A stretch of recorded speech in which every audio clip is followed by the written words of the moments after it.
Adventures in Murfreesboro is produced in cooperation with Murfreesboro City Schools. When you're with Murphy in the Burrow, it's one big adventure after another. When you're with Murphy in the Burrow, you can count on a whole lot of fun. Murph has lots of special friends you never know, who'll be dropping in, come see what they're gonna tell us, see what they're gonna do. It could be artists with easels, builders with tools, inventors, creators, or kids from our school. Someone sharing story time, friends making music, or making words rhyme, having a good time. When you're with Murphy in the Burrow, it's one big adventure after another. When you're with Murphy in the Burrow, you can count on a whole lot of fun. You can count on a whole lot of fun.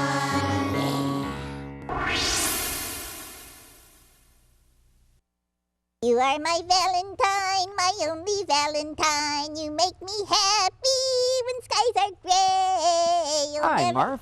How are you today? Oh, hi, John. Doing great. How are you?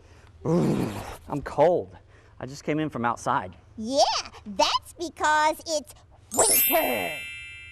Winter? Yes, winter. Murph, why are you saying winter like that? Because winter starts with a W. Yes, it does. And today's letter is W.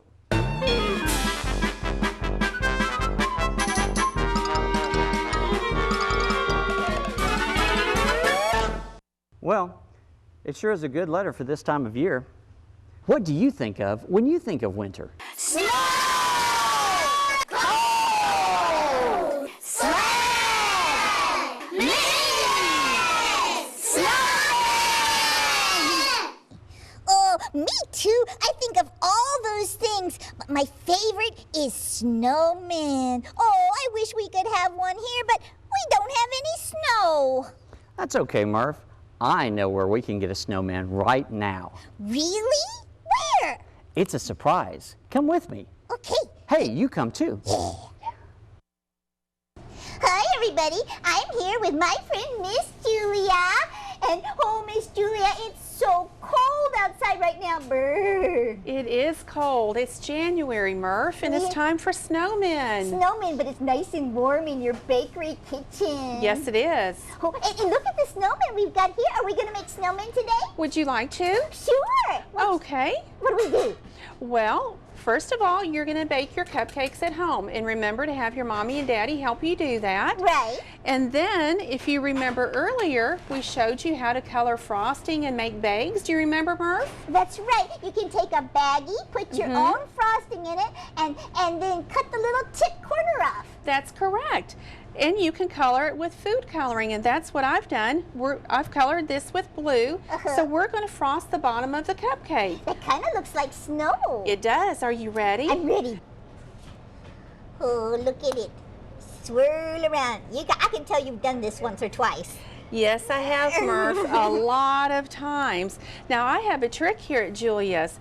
In order to flatten the frosting on our cupcake, I am going to place it down on a paper towel and kind of flatten it. Wow. And when I raise it up, do you see the difference? Yeah, I do. All right, let's do that one more time.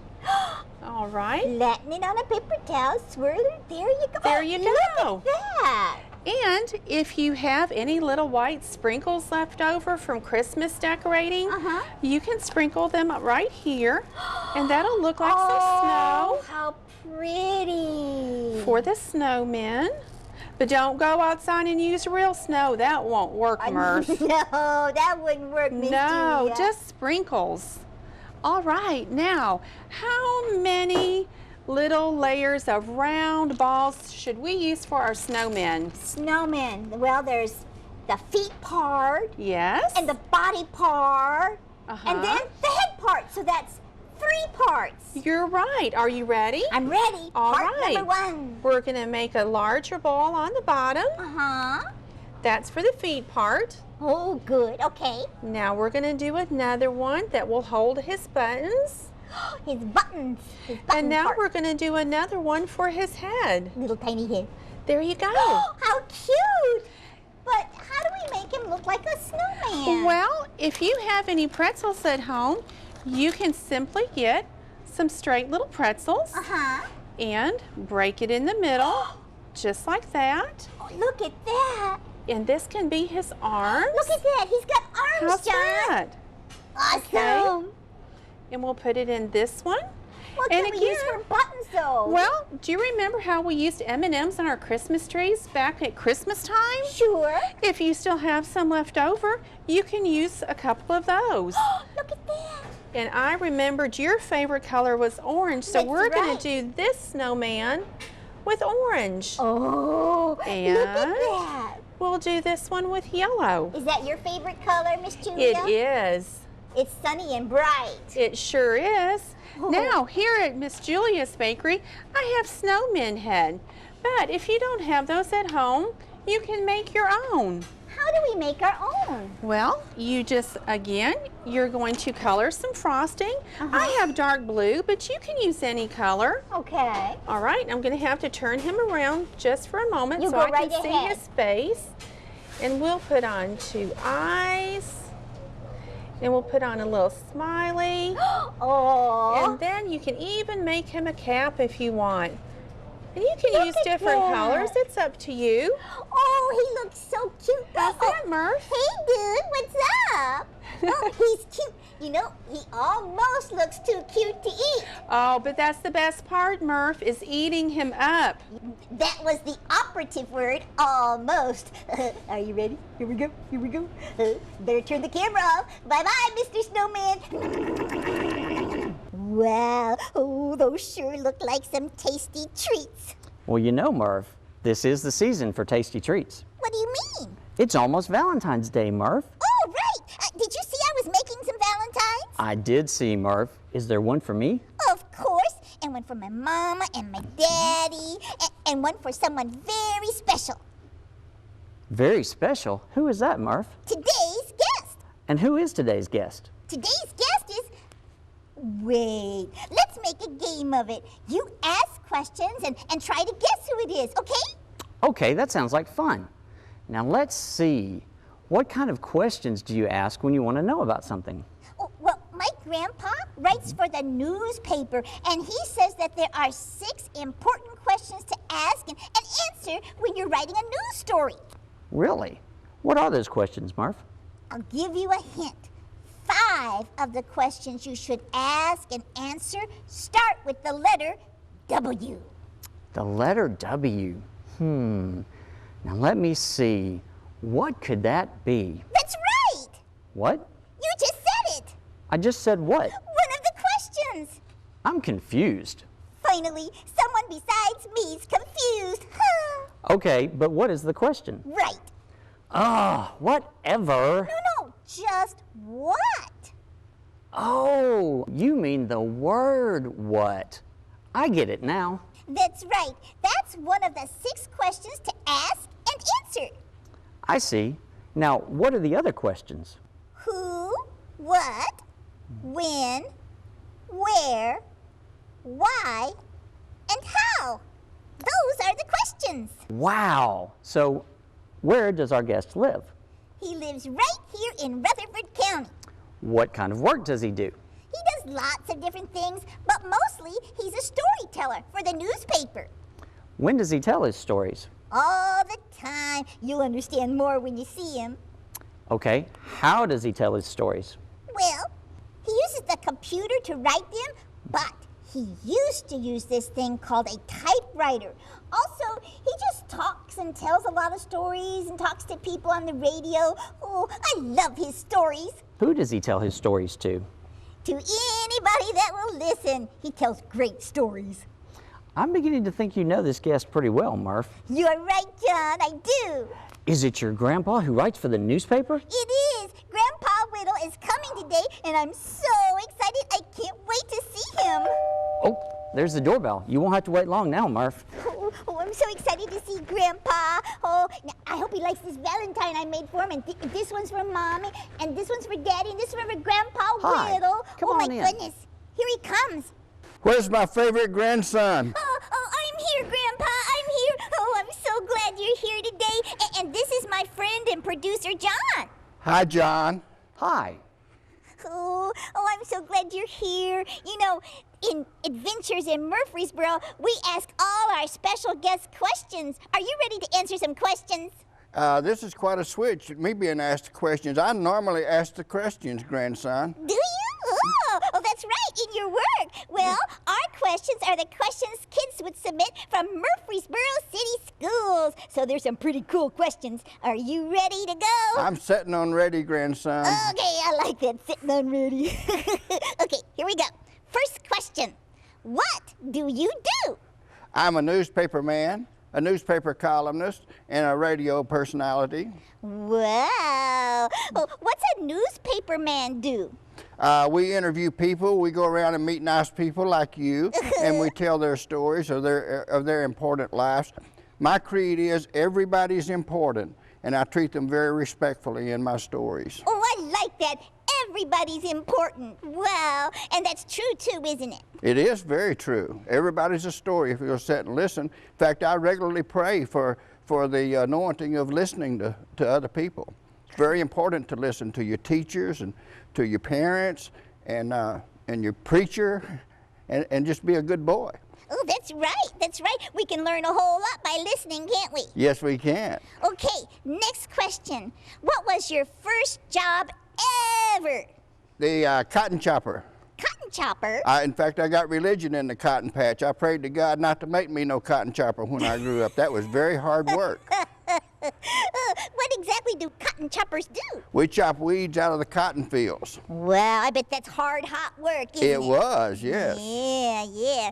All right, next question. What was your favorite game when you were a kid? Baseball. Baseball. Love baseball. Stan the Man Musial, St. Louis Cardinals, Major League Baseball. Stan the Man just died at 92 last week. He was a hero of mine. Stan the Man. Stan the Man. I like that I like name. that, don't you? Yeah, I like that name. How about Dan the Man? Well, it rhymes. Yeah, I like Dan the Man. Dan Whittle the Man. Okay. Next question. How do you write a story? I pray before I write a story. I pray before I do my interviews. If I enjoy writing the story, if it's fun for me to write, generally the readers have fun reading my stuff. I try to do light, entertaining stuff. I try to be positive in my work. And if you're a positive person, gets a lot better results in life. Okay, next question. What's the difference between writing and telling a story out loud? Quite a bit of difference. I get a lot more personal fulfillment actually as a writer. I think I'm more of a writer than I am a live storyteller, but I enjoy storytelling because I like to go into nursing homes and tell my little funny stories and try to be something positive for the sick people and help them feel better. Oh, that's awesome that you do that. Okay, next question. If you could meet anyone in history, who would it be and why? Paul Harvey was a radio commentator back in the 1950s, 60s, and 70s. He was the most intelligent man. He used his gifts as a radio journalist to benefit his fellow man. I've tried to emulate him in my career, Paul Harvey. And he had a very famous saying, didn't he? Yes, he did. And can we say it together? 1, 2, 3, page 2. That's right. And that's the rest of the story. Yeah. Okay, here we go. Next question. What other jobs have you had besides writing for a newspaper and being a cotton chopper? I flunked used car salesman at age 17. I sold a used car, 6 months period of time, lost $300 on the deal, and my boss called me in and said, a used car salesman, Danny Whittle, you ain't, but you're a hard worker, and he recommended me for my newspaper job. That's pretty cool. So have you always written? Since age 17, I've written professionally. Well, that's cool. What was the first story you wrote? Do you remember? It was a sports story about a gentleman a young kid who had got injured in a car wreck and was in a wheelchair. And he's one of the most positive people I've ever interviewed in my life. So I got started off with a very positive story. Oh, those people are so inspirational, aren't they? Oh, they tear your heart out, yeah. Yeah, oh, cool. Okay, oh, next question. And this one's kind of hard. You may need to take a minute to think about it. What are the 3 biggest life lessons you have learned? Treat people like you would want to be treated. Treat people like they are important, very important. Like you're my favorite grandson. You are very important. And everybody is important. Patience. Patience is a good thing. And try to look over everybody's little mistakes and be positive. Oh, those are great life lessons. You know, we could talk about those some more, can't we? Yes, sir. We sure can. Okay, oh, here's a silly question. Are you ready? You're not trying to take my job, are you? Yeah. Okay, do you sleep with your socks on or off? Yes. That's funny. Which is it, on or off? Yes. Oh, he's Off. off. Okay. I thought for a minute it was going to be a secret. Okay, next question. Where are you from? I'm from Missouri, the Show Me State. Oh, that's where folks are kind of stubborn, right? Yeah, and that's where Mark Twain, who wrote Huckleberry Finn and Tom Sawyer, the book, that was my favorite book as a child. Oh, Huckleberry Finn and Tom Sawyer, those are awesome. Yeah. And I grew up on the Mississippi River, so I really identify with those characters in that book. Wow. Has life changed a lot since you grew up? Oh, yeah. I started out on a typewriter, and now we're on computers. Right. And I just love to write on the computer. Do you? Yeah, it's easy, isn't it? Yes, it is. Okay, let's see. Do you have any pets, Grandpa? I have a pet dog, adopted me and my wife Pat. Her name is Honey Bear. She looks just like a little honey bear, and you would like her. Okay, next question. What is the hardest part of your job? Making deadline. What does that mean, making deadline? Pressure. You got to turn the story in time for the production people to have their copy so they can go to press and produce the newspaper. And so sometimes that's very tough. I have, when someone important, a loved one or some important person in the community dies, that's a rough part of my job. Right. When I have to report that. Right, and talk about that. But Yeah. what you say probably means a lot to all their family and friends. We pray to be positive and to help people in time of need. That's one important thing about being a journalist is helping people, Right? helping them feel good. You know, talking about deadlines, that's kind of like getting your homework in on time, isn't it? It is. And that's very important. And your teacher loves it when you make deadlines. Yeah, they should. We'll have to think about that some more. Okay, Yeah. next question. Let's see. What is your favorite kind of music? I would say bluegrass gospel. I interviewed the Chuck Wagon Gang, a very historic gang. They go back to 1936, and they'll be at Smyrna Parkway Baptist Church the night of March 3rd, a Sunday night, and they're going to sing, and they're so good. Oh, that sounds exciting. It is. Hey, road trip, John. Sounds great, Murph. Let's go. Okay, yeah. All right, let's see. Who was your favorite teacher and why? Be Mrs. Barnes in the 6th grade. She encouraged me to read and write. She recognized that I might have a special talent in writing and communications, and she sort of took me under her wings and made me behave. Oh, good. Hey, I heard a little secret about you, Grandpa Whittle. Uh-oh. I heard that you won a lot of awards when you were in elementary school. Don't tell my mother, but I was voted the most mischievous kid in my class 12 out of 12 years, Murphry. But I've repented for all of that. Oh, the most mischievous kid. I like that. Yeah, but that's not really mean stuff. That's just kind of fun, silly stuff, We right? had fun, yeah. Yeah. So, Grandpa Whittle, you know how we love your stories. Could you please share with us a favorite childhood story or memory? A.J. Neal was a farm neighbor where I grew up back in the swamps of the Mississippi River on the Missouri side. A.J. Neal recognized when I was age 5 that I had an interest in books and words and reading, and he would go to town and bring me books to read even before I went to school. So A.J. Neal, I really credit him with putting me on a positive course toward a journalism career. He was a loving neighbor friend, a good neighbor, and I try to be a good neighbor. And if you and Murphy, if you are a good neighbor, you'll have good neighbors. That's absolutely right. If you be a friend, you'll have a friend. Amen. Amen. Can anybody grow up to do what you do?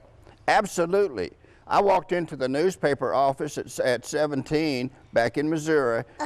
They thought I was there applying for the sports writer's job. Actually, I went in applying for the janitor's job and got into the wrong office. And they asked me, said, how long do you have you been wanting to write sports? And I said, all my life. And so they hired me as a sports writer at age 17. Wow! Oh, that's cool, you know? That's like somebody was watching out for you. That's right. Let's see, last question. Tell us something about yourself that would surprise us. I can be a very shy person. Nah, Grandpa Whittle. Yeah, I can be. My wife knows that, but very few people realize that. But when I'm in my job and when I have my notepad in my hand, I'm very confident. But sometimes I'm very shy. Very shy. You know, sometimes we all feel a little bit shy, don't we? Yes, we do. You know, in Valentine's month, which this is, we all talk about our feelings a little bit more. Maybe we should think about how we feel more times in the year. I agree with you, favorite grandson. Oh, you know, Grandpa Whittle, you have been an awesome guest. You know what we say around here? No. You the bunny. Oh, thank you so much, favorite grandson. That made my day. I gotta come around there and give you a big hug, okay? All right. Oh, it was great having Grandpa here. Yeah, he's awesome. I have to mention something, Murph. Oh, sure, what? Have you noticed that your grandpa is not a rabbit? Of course I've noticed, silly. Grandpa Dan Whittle is like everybody's favorite grandpa, full of fun and great stories and good advice. We just kind of adopted each other. You know, he can be your grandpa too. He must have a lot of heart, Murph. He does, John. And you know, speaking of heart, the kids at Black Fox Elementary have a great Valentine's Day craft to show us. Let's check it out. I'm Mrs. Peak. I teach second grade at Black Fox Elementary, and my second grade friends are going to make a Valentine's Day craft that is like a stained glass window that we can hang on our windows or on the refrigerator or give away as a card to a special friend for the holiday.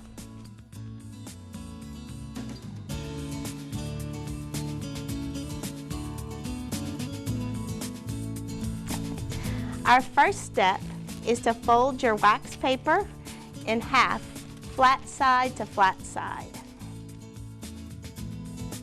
You're going to unfold it, and we're going to start gluing our tissue paper. Now you'll want to make a mixture of red and pink, so we have a mixture of colors that show through our window.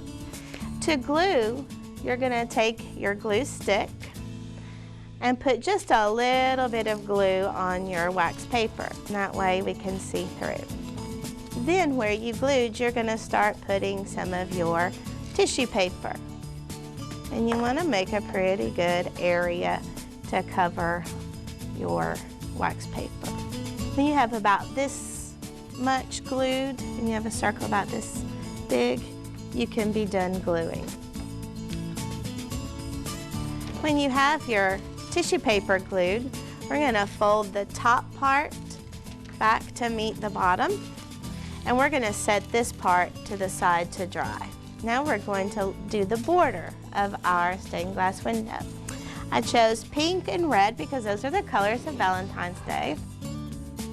And the first thing that we're going to do to our paper is we're going to fold it horizontally, or as we say in here, a hamburger fold. Like you're making a card to give to somebody. And then we're going to fold it one more time from side to side.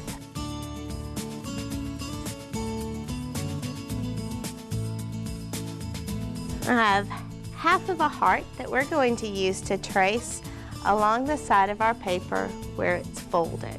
Everybody find the folded side of your paper.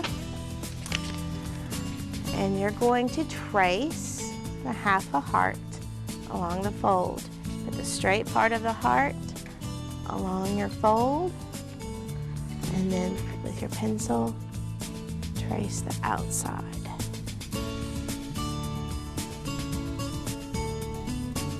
Now we're going to cut around the outside of your heart.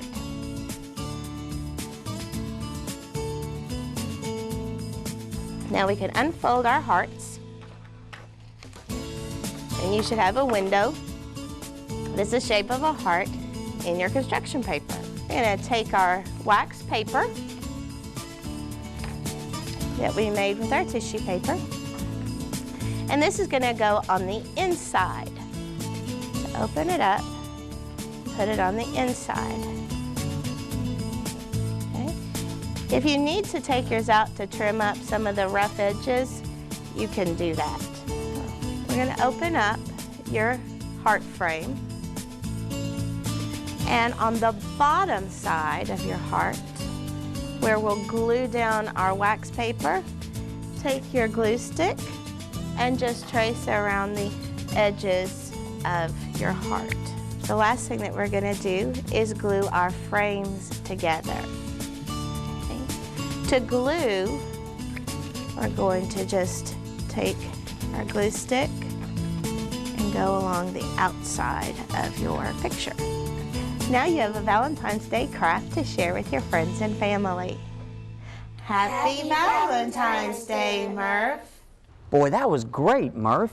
Oh, it sure was. Hats off to everybody at Black Fox Elementary. You know, John, I think I'm about ready for a good story. Oh, me too, Murph. I have a fun story today, and I think it's going to surprise everybody, especially Grandpa Whittle. Sounds great, Murph. Okay, let's listen in. Well, once upon a time, there was a wonderful little town with two newspapers. The first paper was edited by a turtle named Turtle. He was a very careful and methodical editor who always checked his facts before he published his paper. The second paper, called The Flash, was edited by a bunny named Jack Rabbit. He prided himself on being the fastest publisher in the world. Read it first in the Flash was his motto. One day a chicken named Whittle was mowing his yard when a branch fell from a tree and hit him on the head. Chicken Whittle was stunned. As he rubbed his head, he suddenly thought, the sky must be falling. This is terrible, he cried. He needed to let everybody know, so quickly he called the two papers. The sky is falling, he told Jack Rabbit. I've got a lump on my head to prove it. We're doomed. Everyone is doomed. Don't worry, I'm on it, said Jack. In 2 shakes of a rabbit's foot, he had a new issue of the Flash printed. The headline said, "Sky falling, run for your lives," warns Chicken. Now Chicken Whittle also called Turtle the Turtle with the news. It's the end of the world, he cried. Everything will be crushed. Thank you for calling, said Editor Turtle. I'll send a reporter right out. The reporter went to Chicken Whittle's house. He asked the bird 6 questions. Who, what, when, where, why, and how. By the time the questions were over, they both realized it was a falling stick after all. Chicken Whittle was embarrassed. Editor Turtle ran a headline, "Beautiful autumn weather arrives." And on the back page, a tiny article said, "Local chicken injured in freak accident. He is expected to recover completely." The end. Boy, that was a really funny story, Murph. Oh, I liked it. I'm glad you liked it too. You know, we've had a great show. We sure have, Murph. Special thanks to our guest, Mr. Dan Whittle. And Julia from Julia's Bakery, who showed us how to make those yummy snowmen. Yeah, yummy for the tummy. Oh, and special thanks to all the teachers and kids and principals at Black Fox Elementary. You're right, Murph. They were awesome. And now, remember, at this time of year, you need to Dream big and work hard. Hey, did you see your Valentine over I here? didn't. Let me see. Okay. Oh, Murph, that looks great.